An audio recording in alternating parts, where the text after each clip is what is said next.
12 ships drift into the port of Messina on an autumn night in 1347. The dock workers who come to tie the ropes and unload the cargo make a discovery that will haunt them for the rest of their short lives. Most of the sailors are dead. The few still alive are covered in dark, oozing swellings. They are burning with fever. They cannot speak. Their skin has turned a mottled gray, and the stench rising from below deck is unlike anything the dock workers have ever encountered. It is the smell of rotting flesh on living bodies. No one on that dock knows it yet, but the thing that killed those sailors will kill half of everyone they have ever known. In the early 1300s, Europe is alive. After centuries of slow growth, the continent has reached a peak it has never known before. 75 million people fill its cities, its fields, and its roads. Trade routes stretch from the wool markets of Flanders to the silk warehouses of Constantinople.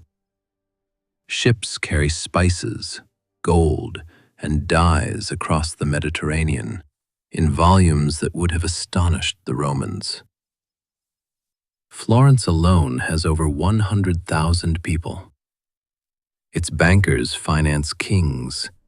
Its artists paint frescoes that will survive for 7 centuries. Paris is even larger, a maze of stone bridges and Gothic towers, its university drawing scholars from every corner of Christendom. In every town square, a cathedral is rising. Stone by stone, these towers reach higher than anything humans have ever built. They are a testament to faith, to the belief that God watches over his people, that suffering has meaning, that the world, however harsh, has order. It is wrong.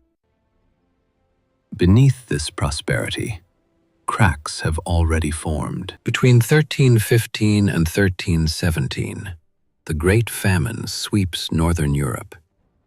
Crops rot in the fields. Livestock dies. In some regions, 10 to 15% of the population starves to death. The famine passes, but it leaves Europe weakened. And the cities, those engines of wealth and culture, are also engines of filth. There are no sewers.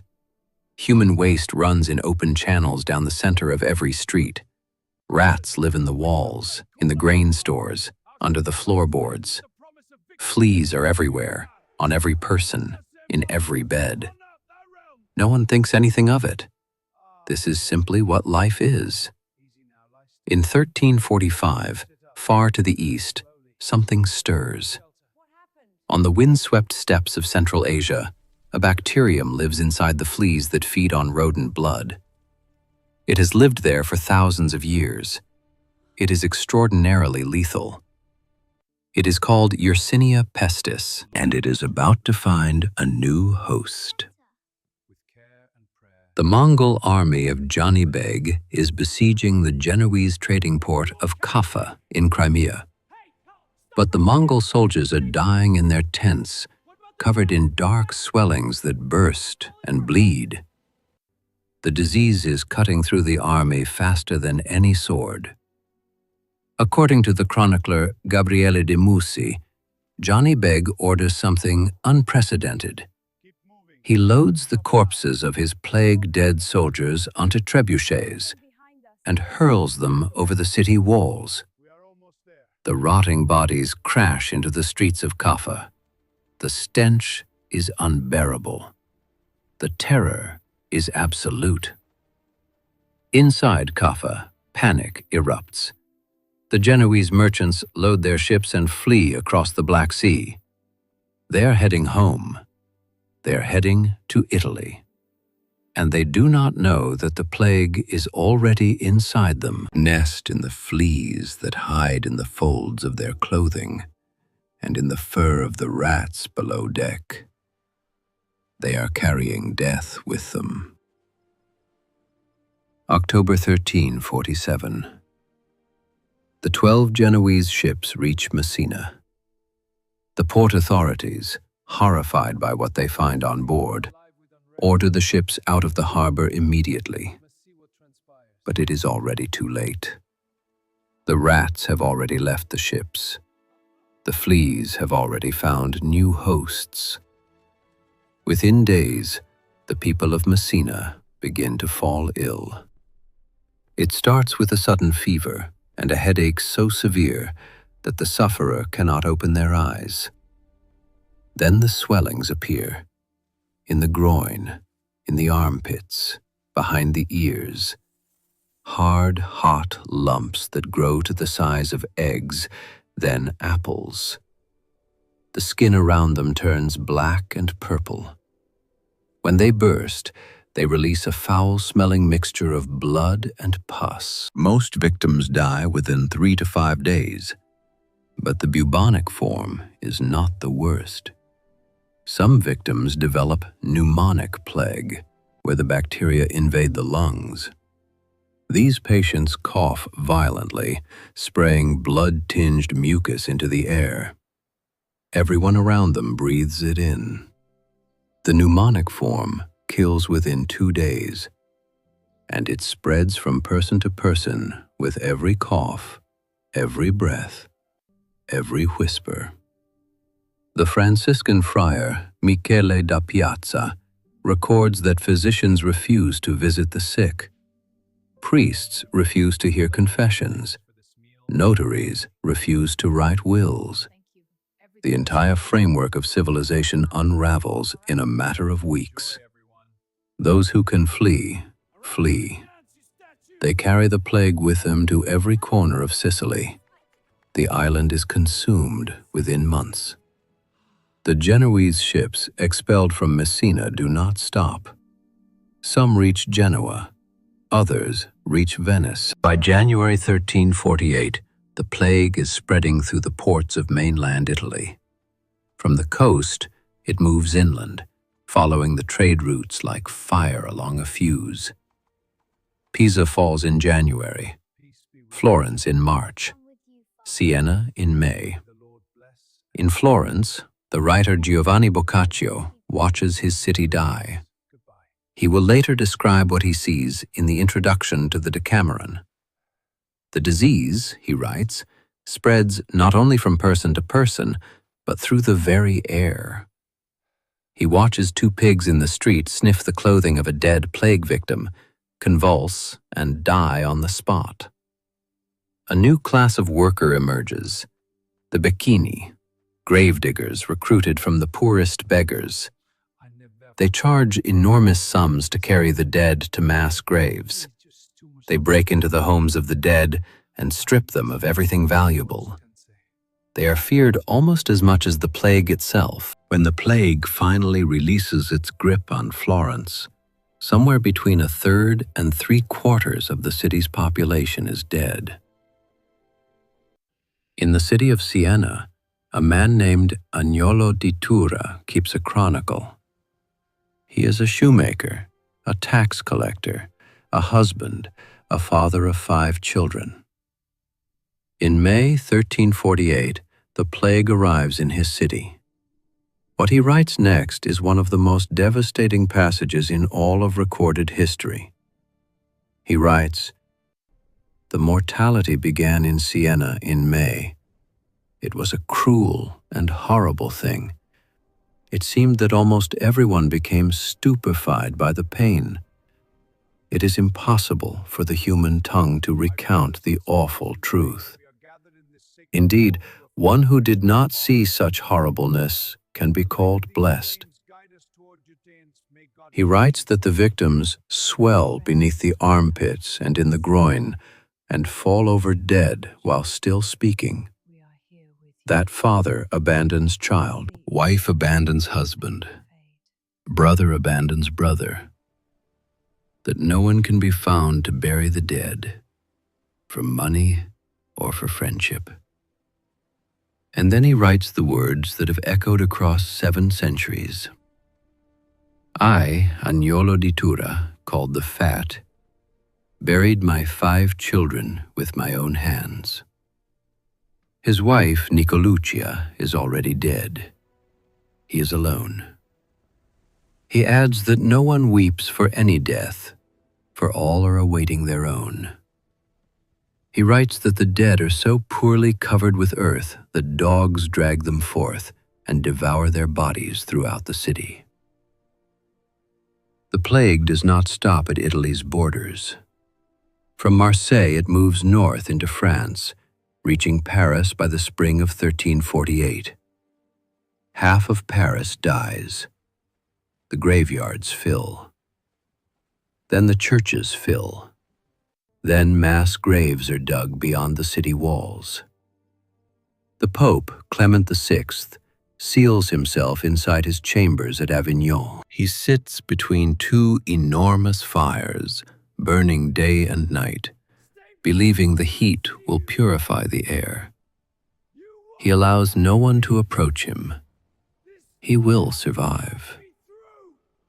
From France, the plague crosses the Channel. It arrives at the English port of Melcombe Regis in August 1348.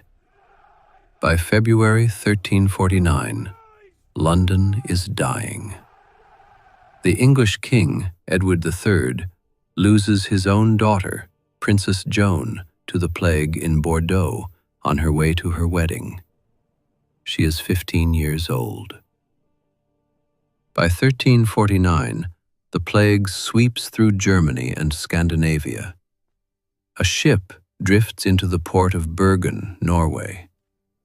When officials board it, every person aboard is dead. The ship has sailed itself into the harbor, carried by the current. Ghost ships like this are reported across the North Sea, their crews dead at their oars, their cargo holds crawling with rats. The plague reaches Moscow in 1353. It has crossed an entire continent in 6 years. When people cannot understand why they are dying, they look for someone to blame. The plague has no face, no army, no flag, but it needs a scapegoat, and medieval Europe provides one with horrifying speed. A rumor spreads that is almost as contagious as the plague itself, that Jewish communities are poisoning the wells. There is no evidence. The Pope himself issues 2 papal bulls declaring the Jews innocent. He points out that the plague ravages regions where no Jews live at all. His words change nothing. In Switzerland, Jews are arrested and tortured until they confess to crimes they did not commit. The confessions are copied and sent from town to town, down the Rhine and into Germany. In every city that receives the letters, violence erupts. In January 1349, in Basel, the entire Jewish community is locked inside a wooden building on an island in the Rhine and burned alive. On February 14th, 1349, Valentine's Day, in Strasbourg, 2,000 Jews are burned to death. The plague has not even reached Strasbourg yet. While the ashes still smolder, Christian residents sift through the remains, collecting whatever valuables survived the fire. Debts owed to Jewish lenders are declared void. It is not just fear that drives the killing. It is greed. In Mainz, the Jewish community fights back, killing over 200 attackers. The reprisal is total. 6,000 are massacred in a single day. In Worms, the Jewish community chooses to die by their own hand rather than face the mob. The flagellants march from town to town, whipping themselves bloody in public, begging God to lift the plague. They wear white robes that grow red with their own blood. When the whipping does not work, they too turn their rage on the Jews. By the time the plague recedes, over 350 Jewish communities have been destroyed. Many survivors flee east to Poland and Lithuania, where King Casimir the Great offers them protection. It is one of the largest forced migrations in European history before the modern era. And it has nothing to do with the plague. It has everything to do with what humans do when they are afraid. By 1353, the first wave of the Black Death has passed. In 6 years, it has killed between 30 and 50 million people in Europe alone, perhaps half the continent's entire population. What is left is silence. Villages that once held 200 families now hold 30. Fields that fed a kingdom now grow wild with weeds. In Germany alone, nearly 40,000 settlements are abandoned. The forest reclaims them, slowly and completely, as if they had never existed. The survivors walk through a world that no longer makes sense. Shops stand empty with their doors open. Tools lie where they were dropped. Meals sit half-eaten on tables in houses where no one will ever return. A chronicler writes that he has left empty pages at the end of his manuscript in the hope that someone might survive to continue it. But something extraordinary begins to happen in the ashes. With half the population gone, land is abundant and labor is priceless. For the first time in centuries, a peasant can demand higher wages, and they do. In England, wages rise 20 to 40% within a decade. Some laborers demand 5 times their pre-plague pay. Landowners have no choice. The fields will not plow themselves. The lords try to fight back. England passes the Statute of Laborers in 1351, attempting to freeze wages at pre-plague levels. It fails. You cannot command a dead man to work. The feudal system begins to crack. The peasants' revolt of 1381 is the death rattle of medieval serfdom. When the rebels march on London, their cry is simple and devastating. When Adam delved and Eve span, who was then the gentleman? Women begin to fill the gaps left by dead husbands and brothers. They enter trades, run businesses, inherit property. The rigid class structure that defined medieval Europe begins to dissolve, and the church has lost something it cannot recover. When the plague came, the people prayed. They begged God for mercy. They gave everything they had. And the plague killed them anyway. It killed their priests. It killed their bishops. It killed the devout and the sinful without distinction. 1/3 of all clergy in England died. Faith does not disappear, but blind obedience does. The seeds of the Reformation are planted here, in the mass graves of the 14th century. Agnolo di Tura survived. He remarried. He continued his chronicle until 1351, but he never forgot. No one who lived through it could. The Black Death did not end in 1353. It returned again and again for the next 300 years. But that first wave remains the deadliest pandemic in human history. It killed more people proportionally than any war, any famine, any disaster before or since. It destroyed the medieval world. And from its ruins, something new emerged, a world where labor had value, where the old hierarchies could be questioned, where a peasant could look a lord in the eye and say, no. 50 million people died so that the world could change. The question is whether anyone was left to remember them. If you want to see more civilizations rebuilt, subscribe and join us next time when we reconstruct the greatest city in the Americas, a city of floating gardens and towering pyramids, a city the Spanish conquerors could not believe was real.